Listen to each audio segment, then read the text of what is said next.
Hi everyone. During this presentation, we hope to make you realize that cities can't just ramp up what they were doing before. They really need to plan for a different reality using new services and new tools. The flipping transit on its head concept is a great way to do this. So my name is Kristoffer and I'm the CEO of Spare. Spare is a technology company that powers all shapes and forms of on-demand transit. It really is a name that actually has many flavors, this on-demand transit concept. It comes in the name of microtransit, paratransit, dial-a-ride, NEMT, and many, many more. But we really capture this all under this group name of on-demand transit. And the main message that we want to get you to take away from this one is that it's easy to launch on-demand transit as an initial step. Then long term, you can actually use this data from on-demand transit to inform fixed route transit. And this is really the concept of flipping transit on its head. So first, we're going to show you how to flip transit on its head. We really want to show you how you can rapidly prototype a solution in many parts of a city, and then really use this data to introduce a more resilient fixed route solution in the future. Then next, we'll show you how one of our partners, Dallas Air Rapid Transit, has been using on-demand transit to flip transit on its head. And then finally, we'll give you a flavor of how Canadian agencies are currently doing the same. So, transit ridership has been declining for quite some time, and COVID-19 has added just another dimension to this. But there is an opportunity to make things better. There's been over the few past years, there's been incredible technology development that has gone into all kinds of private mobility services. And this technology development is now making its way to transit to both make it more efficient for providers, but also much, much more convenient for riders. The future of transit, we see it here at Spare as kind of this specter, a specter between fixed route and on demand, and sometimes even both at the same time.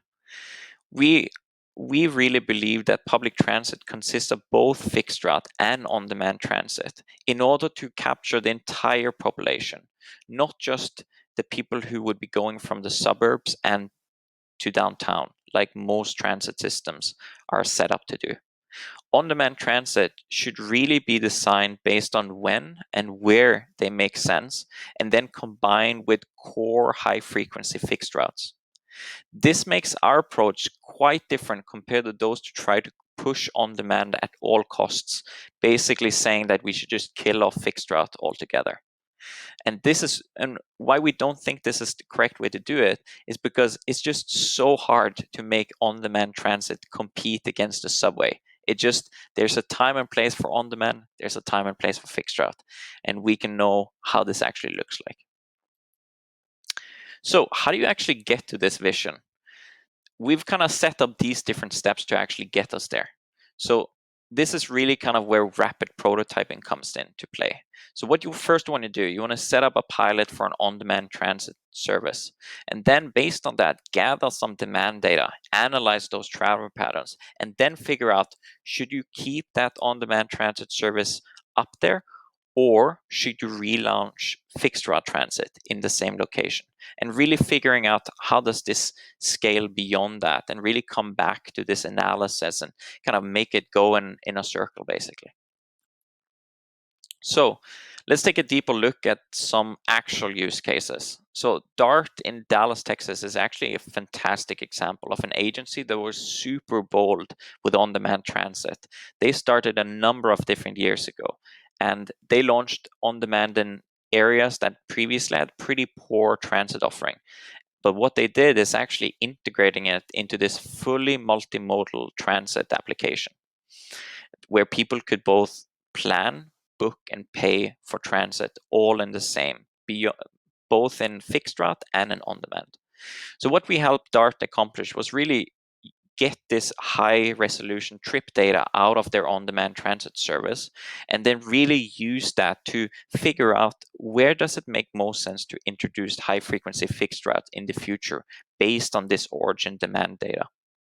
So today, 18 months after launching On Demand, Dart is considering how to nudge the system back towards fixed routes where it makes sense.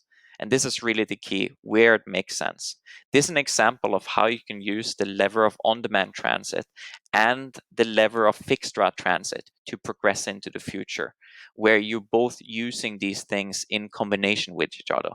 And Dart is designing areas that blend the on-demand concept with high-frequency transit, using its data to guide its decision making. Like, for example, here on these slides, here you can see in the southern Irving and southern Garland, both suburbs of Dallas Air Rapid Transit. So Dart GoLink is obviously continually evolving. They've seen a great potential for really taking on-demand transit to be a small thing, to be a large, and then to now having it as a quite of a big thing. It's really grown quite a bit since it came to fruition in 2018, and in the next 2 years, they're looking to make it even bigger. So back in Canada, when we look in Canada, DRT in Durham, Ontario, is an example of how transit shifting progressively over time at a big scale. So this is actually one of the largest on-demand transit zones in the world, and it's all integrated to the Canadian-born Transit app, which is one of the largest multimodal transit aggregators out there. It will certainly change over time how this looks, but we're working closely with DRT to figure out how does this change look like, and where does it make sense to expand on the on-demand transit, and where does it make sense to expand on the high-frequency line. For example, we can envision there being a BRT along key corridors where we know that there's high enough demand based on this demand data that we're collecting.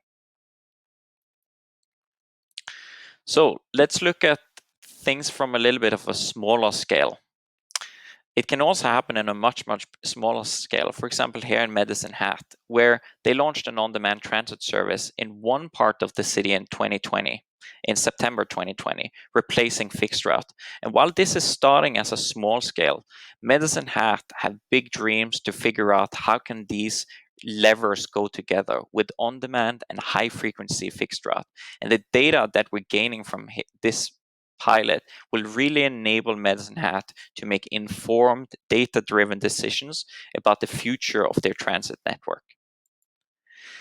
Thank you, everyone, for checking out this presentation. I'll be very happy to answer any questions over email. Please feel free to reach out.